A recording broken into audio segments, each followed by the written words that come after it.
From Ohio is recognized for 2 minutes. Thank you, Mr. Speaker, and thank you, Mr. Chairman, and all the work that the Dyslexia Caucus has done to advance this very, very important piece of legislation. And I rise in support of H.R. 3033, the Research Excellence and Advancements for Dyslexia, or the READ Act.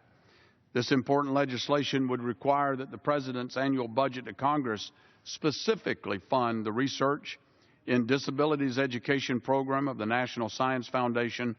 It would also require NSF to devote at least $5 million annually to dyslexia research. And you're probably going to hear multiple members come up tonight and talk about personal stories about how this hits so very close to home for some of us. I have a 13-year-old granddaughter in Texas, Marin Mandracina.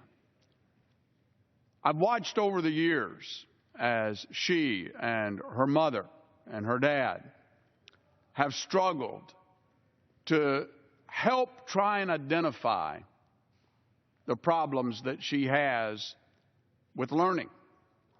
Teachers that were unprepared to diagnose, to identify the symptoms of dyslexia. And even then, when tools and support, once she was diagnosed and identified, having those tools and support applied consistently from one school to another or from one teacher to another is still problematic.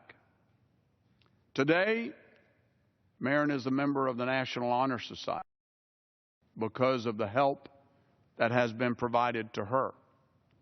But she still struggles.